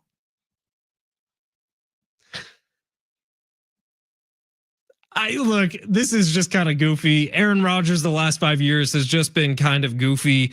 I still think he's got a lot in him. I hope that Aaron Rodgers goes out this year and is awesome with the Pittsburgh Steelers. I think that'd be a good storyline for the NFL season. But I think Terry Bradshaw was completely vindicated in everything he had to say. When you think about alumni from teams, they still hold a lot of care about what's happening on those teams currently. So if Terry Bradshaw doesn't like the way Aaron Rodgers does business, which there's a lot of people that don't like the way Aaron Rodgers does business. I'm looking at one of them right now. Sammy's been shaking his head since I brought the name up, Aaron Rodgers. Maybe they could do ayahuasca together. Maybe. That'd be kind of funny. I'd watch that video. That would go viral. I would join that Patreon. Yeah, I probably would too, actually. That's a good idea. Yeah. So I think actually, to be fair to Aaron Rodgers, I think both of this is right. I think they both have. I thought Aaron Rodgers handled that very well. I was impressed with that. now Aaron Rodgers, it's not Aaron Rodgers' fault that he had an opportunity and he took it. And yeah, he is a better option than what they had before. He is a much better player than Mason Rudolph. He was a much better player than formerly Kenny Pickett, who's now with the Browns. So yeah, I don't think this has really anything to do with Aaron Rodgers. I get where it can be off-putting. Let's just say he's crazy. I mean, he's literally crazy. I mean, he's gone on, said some wild stuff. And he also drug his feet in free agency, which I think was the larger part of what Terry Bradshaw was saying. He's like, oh, you're waiting till now to decide what team you're going to? And that was a big problem with the Jets that Aaron Glenn, who wasn't there at the time, but they kind of pointed out, like, you talk about being bought in. You talk about wanting ownership. And to be fair to the Jets, an organization that has not had the most success of nurturing players and getting the right free agents, they did everything they could to welcome him. They got him Randall Cobb. They went out and signed Alan Lazard to a contract that he probably didn't deserve because he was Aaron Rodgers' buddy. They got him McCole Hardman when Aaron Rodgers wanted McCole Hardman. They drafted a left tackle because he wanted an offensive line.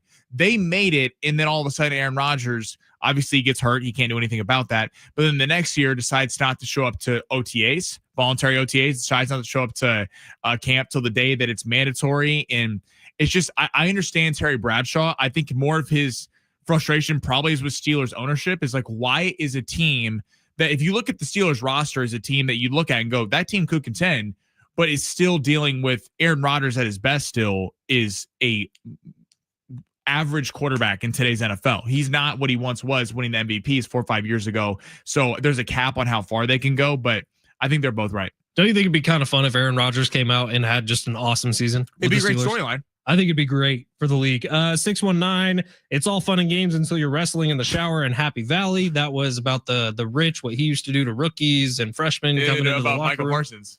Yeah. So, and then 619 also, different 619 number. What are the Vegas odds that Luka has a good source for some Serbian ringworm meds to get this yoked? Could that be going on right now, Sammy? Listen, I don't know. Whatever he's doing is working. So whatever he's eating, whatever's going on, my man's looking cut. The other thing about dramatic weight loss is as fast as it can come off, it can come right back to you. Yes. So Luka needs to keep up whatever he's doing. I think he said something like that, didn't he? Well, yeah, he said, because he's been skinny at times, but it's like during the season, like Marquise Morris said this on First Take. It actually is, you'd think it'd be easier to be in shape in the season because you're playing games all the time. But you're traveling so much. You're traveling, you're getting in at 3 a.m., eating in weird cities, whatever's open. I think this is going to last. Not me being a homer. I just think it's going to last because Nico Harrison, like there was a lot. At least for a couple years. There was a lot put out there about, not about how, hey, we want to trade Luka and wish him the best. Like, no, he was an alcoholic. He was fat. He smokes hookah all the time. Right. Hookah, doesn't care, only wants it when his entourage is there. Like there was a lot. It was kind of like a lot of character assassination on his way out of town. That's what made it so weird when he went back. And then the fans were so beloved and Nico Harrison didn't really, come out looking on top. But I'm telling you, the Cooper flag, the NBA is going to open up with Lakers Mavs night 1, and that's going to be must-watch TV. All right, coming up next, we got tickets to give away. Blues Traveler, Gin Blossoms, and Spin Doctors at Gallagher Square, Petco Park, Saturday, August 16th. We will give those away on the other side. Plus, get you ready for Padres Mets for the next 3 here in San Diego. All of that coming up next. San Diego Sports 760 live on the iHeartRadio app.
This sport is sponsored by Jim Buttrell, the real estate team. Padres Mets live from Petco tonight at 6:40 on MLB Network. Padres are currently -130 on the money line. This will be the first of 3 games. Frankie Montas will be going for the Mets, while Dylan Cease will be going for the Padres. And big news on the MLB: Rob Manfred, Bryce Harper, Philadelphia Phillies superstar, cusses out Rob Manfred in a meeting talking about a potential lockout a year and a half from now, as well as a salary cap. Look, would you like to know what your home would sell for today? Get a simple text message with your home's value by texting your address to 855-600-6000. You'll get no phone call, just a text. Jim Buttrell has the buyer. Simply text your address, 855.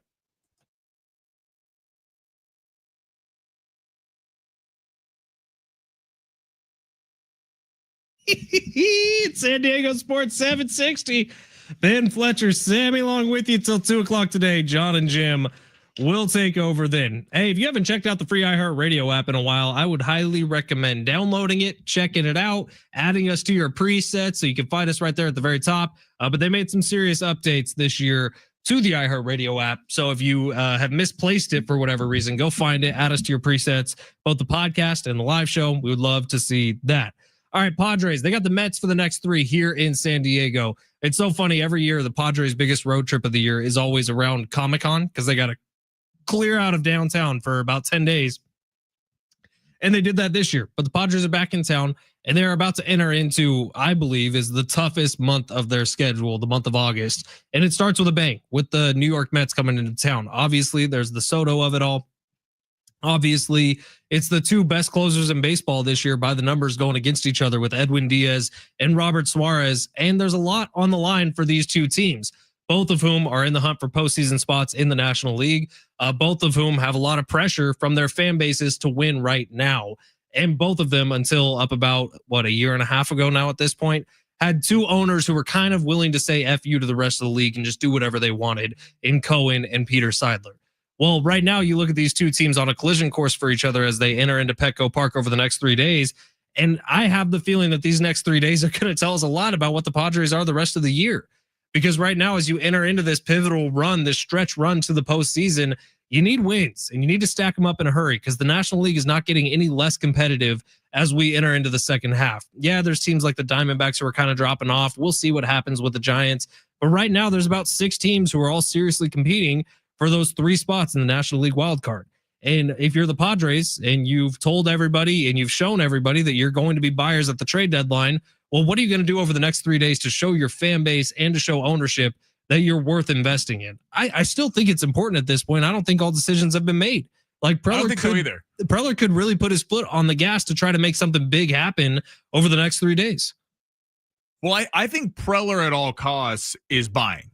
Because if you're AJ Preller, if you're thinking selfishly, if you're in the mind of AJ Preller, what does it do for you when you haven't got your contract extension, which comes up at the end of next season? What does it do for you to sell? It's that selling at the deadline this is why great coaches and GMs in the NFL, NBA, MLB, whatever it is, when you have stability and you know that you're going to be there, it's easier to make decisions that maybe may not appease the fan base, but helps you down the road. Like you got to think about when you have, in the NFL, if you have a quarterback who's going to win you a decent amount of games versus going with the kid who could be great in a year or 2, but is going to be developmental. You have to think about that. In terms of Preller, I think that this week it's still undecided. I think he's going to be trying to sell or to buy, excuse me. The ownership, where we keep going back and forth, they've been very hush-hush. Are they going to buy? Are they going to let AJ Preller do what he does best and buy? And it looks right now like the wild card's coming into picture a little bit. Like it's really Padres holding that last spot. Phillies 3.5 games up. Milwaukee's +5.5, and they're battling with the Cubs, so probably out of reach there. Cincinnati's 1 game back, and the Giants are 3 games back, and St. Louis is 3.5 back. It feels like you said, Diamondbacks are out. And even though the Marlins are on a little bit of a tear, they're probably out. They should be in a good spot, but it's hard because this team has been so up and down. And what is the biggest need? Is it catcher still? You're thinking it's like Jarren Duran's been the name that's been thrown out here for the last, we got that report 2-3 months ago about him coming to the Padres. Well, he just destroyed the Dodgers all weekend. He had 3 triples over the weekend or something insane like that. So his asking price is going up, and they kind of need to hold on to outfielders there. It's this 3-game set is going to be really interesting not only for like the trade deadline, but also like how they play against better competition. And also just the fan base's thoughts on this team. We got that text earlier today from the 619 that said, I have a saying that I think perfectly describes the Padres. They're just good enough to waste your time. Well, that's been the case for the Padres for essentially my whole lifetime. But are the Padres this year different? Now, I believe the ownership, previous ownership, Peter Seidler, before he passed away, he thought this was going to be the team that brought San Diego its first World Series. And I don't think he's that far off. I think this could be the team that does that, but you're going to need a lot of things. Well, Xander Bogaerts playing better was one of them. He's playing better. He's hitting the ball. Xander Bogaerts had himself a hell of a month, even though it's been quiet. Manny Machado is playing like Manny Machado should always be playing. He's hitting the cover off the baseball. We're starting to see some signs from Fernando Tatis Jr. He's not as pouty anymore. So maybe Fernando's going to be turning things around soon. The pitching staff is a question mark right now. It really is. And can you add to that? Is it a Sandy Alcantara? Who is it that's going to be coming through the doors? A Charlie Morton that comes in and helps save the day? Because I don't think it's Yu Darvish, unfortunately. Maybe Dylan Cease is a Padre. Maybe he's not. The nerds are putting it at about 25% right now, whether or not Dylan Cease is a Padre after the trade deadline. But you feel like this team has to do something because these contracts, Manny Machado, Xander Bogaerts, the two guys I just named, are aging rapidly and they're aging poorly. So for the next 10 years of these contracts, you might not be in a position to even make the postseason. But right now you are. Yeah. Which is the biggest argument to add to this team and try to make something happen this year, even though we can look at the Padres and say, yeah, they're going to get into the postseason and be a first round exit. Well, that's not going to get better over the next few years with these contracts on your roster. So right now, isn't it a little bit better to just add like crazy and see what happens? It could get better if you sold and got prospects back. Right, but who are you selling? Like Manny Machado and Xander Bogaerts are still going to be here. Those are two very untradeable contracts. I do think Cease would go for a lot. I really do. Even if he is horrible tonight, Dylan Cease, based on name value alone, the fact that starting pitching of his caliber, and a lot of organizations in the MLB even can kind of take up reclamation projects and think that they're going to change them. I am interested in this 3-game series, though. It's funny that it falls right before the trade deadline because you highlighted this a few minutes ago about how kind of interconnected these two teams are. They both spent crazy a few years ago, and they struck out in terms of you haven't won a World Series, either of them. But they succeeded in setting their fan bases on fire. And generating a lot of buzz around them. But kind of goes back to what I was saying earlier. Who's going to show up tonight? It's at Petco. It's Tatis, Machado, Merrill. Bogaerts been playing better, but God, Soto's about to hit 3 bombs tonight, isn't he? Soto, Alonso, and Lindor. Like this is how the teams were built. Both teams were built on you have 3 superstar players or rising superstar players, probably more established in terms of the Mets, but in terms of Merrill coming up there is kind of, even though he struggled recently, you'd think would come into that conversation. Who is going to outperform? And I think that you've seen with both these teams at times they've struggled down the order a little bit, kind of your 7, 8, 9 hitters. Who's going to perform better there? And again, we keep going back to this with an ownership that you don't know what's going to happen. You don't know if they're going, yeah, we're not going to buy. We're not interested in buying. They didn't seem that interested in buying in the offseason. A sweep or winning 2 or 3 heading into the trade deadline on Thursday might be able to have AJ Preller tip the scales a little bit and make them go get a big fish versus if you are terrible in this series and lose all 3 or only win 1 game, that's not a lot of motivation for an ownership that's probably not too happy to grab their wallet at the bar to be spending more. And we'll see, man. I think it's important. And it's not like the Padres have some rookie sensation who's in the lower levels right now, who's coming up within a couple years to make a huge difference, right? Everyone is still 4 or 5 years away. It's not like a few years, yeah. What about the A's kid that just hit 4 home runs? Oh, Nick Kurtz? Yeah, the rookie. Like the Padres don't necessarily have that guy coming up next. Right, next year you're like, yeah, DeVries is the closest, but Salas, right, he's hurt and he's playing AA ball, so that's years away. Man, they're in a tricky spot right now. I'm telling you, I would go all in right now. 484, they need to ditch 2 to 3 $10 million contracts to pick up 4 $6 to $5 million guys. Buy Cease, buy Suarez, buy Arise, buy Cronenworth, load up on the bench, place pieces in depth. You know what's interesting, real quick, before we move on to the next segment? There was that report that's really went by the wayside. And AJ Preller has kind of been the king of this. And I give AJ Preller a lot of credit as a GM. I know he's had some misses, but I think overall he's done a pretty good job as the Padres GM. There was that report that Morejon or Suarez, just like a month, 6 weeks ago, would be dealt because of the contract situation. He would demand a lot at the deadline. Well, Suarez is the contract that you look at on the list and be like, that's the most likely one to be traded. And that's gotten very hush-hush. Everyone's talking about Cease, rightfully so, because that he's struggled recently and people think you'd get a lot for him. in other guys. Cronenworth's been thrown out there. It's interesting how that report has kind of gone by the wayside, and I would not be surprised if by Thursday one of those two would be moved. Well, here's why it goes quiet. It's because both those guys, Suarez and Arise, have played really well this year. And Morejon, yeah. And Morejon, yeah. So you look at their contracts, and you're like, oh, that's a contract that makes sense to move because of the length of the contract, because of how much money the Padres are paying right now for it. So Suarez, you could move, get a lot back, and get that money off the books. Luis Arise hitting really well, back up over 300. You could move it, get that money off the books, and probably get a lot back. But they're playing well, so Padre fans don't want to see that happen. And right, in terms of, it would probably mean you're selling if you get rid of Suarez. But with Dylan Cease, it's like, oh, well, he's kind of sucked this year anyways. Might as well get rid of him. And the fact that Class A is in a gambling probe right now. So that mess. He was top closer on the market, so he's off the market. Everyone wants closers. Everyone wants bullpen guys. So is AJ texting everybody being like, hey, what was your package for Class A? Right. Like Duran or Johan Duran. Let's add a little bit to it, and you could have Suarez. Duran from the Twins has got to be the guy that everyone's after now. They've made it clear the Twins are selling. But Suarez is a name. There's always someone that's surprised that, I mean, listen, it may make people in San Diego sick that you're getting rid of a guy who's been fantastic this year. When the bullpen has been such a strength, at least 4 pieces of the bullpen this year have been such a strength for the Padres. But if you dealt him, and with Class A going down, you could I try to fleece some team who's a Yankee, some team like that that's really trying to win the whole thing. And it might make people sick now, but maybe we're looking at next year's trade deadline with a full thing of prospects and going, it was probably the right move made. Football's back this week. We're going to talk about it coming up next. Right now, your chance to win a pair of tickets to go see Blues Traveler, Gin Blossoms with special guest Spin Doctors at Gallagher Square, Petco Park Saturday, August 16th. Tickets and info at Ticketmaster.com. Caller number 7 right now at 877-767-4760. You're going to that show on San Diego Sports 760. We will be right back. Get you ready for John and Jim coming up next. It's live on the iHeartRadio app.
iHeartRadio Music Festival, it's back. Live performances from Bryan Adams, Ed Sheeran, many more. September 19th and 20th at the T-Mobile Arena in Las Vegas. 2 nights, 1 stage. Buy tickets now at AXS.com. Get them now before they sell out.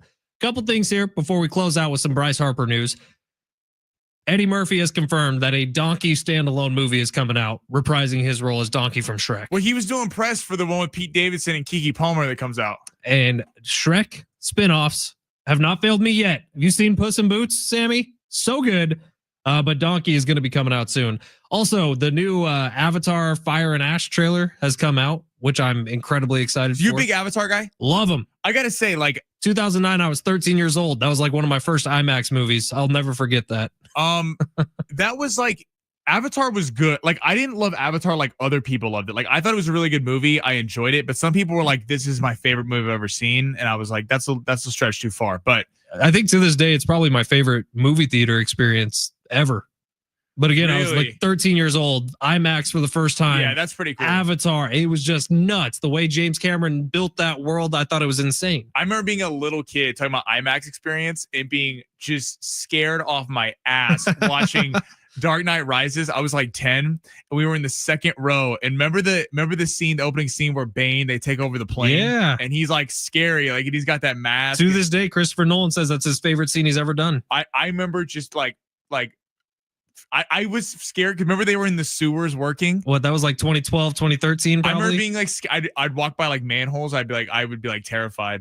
It's kind of embarrassing, but yeah, the trailer for the new Avatar movie looks insane. So they did the first one, which was just introducing you to the world of Na'vi. I believe that's the world, or Pandora. Can't remember. Yeah. Second one was all about water and whales and stuff. This one's about a volcano. So I'm all the way in. Can't wait for it. It's going to be great. But Happy Gilmore 2 released over this past weekend. And everybody's watched it already. I'm sure Netflix is stoked with how many people have seen it. I thought it was very okay. I really liked parts of it. It made me laugh. I even got choked up when he was playing in his first tournament back. I really enjoyed Happy Gilmore too. I thought it was a very good movie. I thought that everything about it was great until the last 30 minutes, and I could have done without all of it. You know what I liked about it? Because when you have these movies that were Top Gun, huge movie, 1986. Then you come out 30, 40 years later, and it's like and it was fantastic. The Top Gun Maverick was amazing. I'm not saying Happy Gilmore 2 is Top Gun Maverick, but I'm saying like there's a fine line you have to walk between fan service and in nostalgia, but also making it its own movie. And I thought Happy Gilmore 2 had the nostalgia, but it made it its own movie, so I give it a lot of credit. With all the cameos, I thought they handled that perfectly. I thought all the golfers did a great job. Xander Schauffele, like you said, had like 7 "that's what she said" jokes. One of them landed. I mean, no spoilers, sorry. But they did a good job. Scotty, Bryson DeChambeau, Rory was pretty funny in it. Here's where you get actual like sports news out of the Happy Gilmore movie. Did you notice that Bryson DeChambeau, Rory McIlroy, who don't like each other, have a scene where Bryson DeChambeau gives Rory McIlroy a purple nurple? Maybe some fences have been mended. Brooks Koepka, Bryson DeChambeau. I think when you're getting paid a lot of money, millions of dollars to appear in a fun movie, I think you can mend fences. I think the fences were mended, but Brooks Koepka and Bryson DeChambeau hate each other. They have scenes together in this movie. So maybe Happy Gilmore, the real message in this is we don't need to worry about petty differences. Aaron Rodgers, Terry Bradshaw looking at you. Sailor's the best. Like, Sailor doesn't miss. Like, he doesn't have movies that you're like that. Like, outside of Jack and Jill, he's done so many movies over the years where they're never like, that was awful. Like, I'm bummed that I paid for that movie. I was thoroughly enjoyed Happy Gilmore 2. I thought it was a really, really well done, and it was really funny. The biggest mistake he made was putting the director for Uncut Gems in the movie. I think Benny Safdie took away from the whole movie. You're just a golf purist. No, I honestly, I knew that was the direction they were going to go with this movie. I was fine with that. I thought Shooter should have been the bad guy in this one too. I thought he should have set up his own rival sports league. I thought everyone's seen it already. Sammy, it's been out for like 4 days and it's on Netflix. I liked Shooter McGavin, how they did that with him. I thought it was lame. He didn't even do when he made the shot, he didn't even do the shooter guns. Yes, he did. What are you talking about? He didn't do the shooter guns. It should have been a bigger celebration. You need to go rewatch the movie. I feel like twice already, actually. Did you fall asleep or something? No, I've seen it twice. I watched it once and my wife fell asleep on the couch, and then I watched it again with her the next day. I thought it was really well done. All right. I think you need to Bryce stop Harper, being a hater. Bryce Harper told Rob Manfred to get the F out of their clubhouse, which I thought was the funniest thing ever. But this is heading for disaster. I think we can all recognize that, right? Well, yeah. Like Major League Baseball in general, with the players and the owners being this far apart on things, when the current collective bargaining agreement goes away, which is December 1st, 2026, baseball is heading for some dark times. And it's probably going to be a lockout. Bryce Harper has said that the players are not scared of missing a full season. So if they're united like that, if they've all been paying their dues into whatever that fund is that'll pay them out at least a portion of their salary during an event of like a lockout or a strike, this thing could get really ugly. And I think we're heading for that in about a year and a half. So enjoy this baseball season, enjoy next baseball season, because there's a real shot that in the 2026-27 season, we ain't getting a season. So just get ready for that, because it feels like both sides are miles apart right now. I think the problem with it is, well, if you're Manfred, who's not a popular owner to begin with, but then you not only do you have to convince the players, like you're convincing the owners for the salary cap floor as well. So, which there's going to be people like the Dodgers ownership group and the Mets ownership group that wants nothing to do with the salary cap. Yeah, with the salary cap, but they'd have no problem with the floor. And the problem is teams like the Pirates, the Rays, the A's are going to go, I don't want to.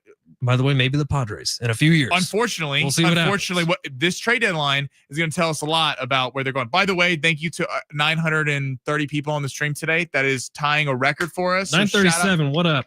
We hit a record. Shout out to all you. The best radio show, sports radio show in the world is coming up next. Their names are John and Jim. They just won some big awards. So text line, light them up, give them some congratulations. John and Jim next. Sammy and I'll see you tomorrow.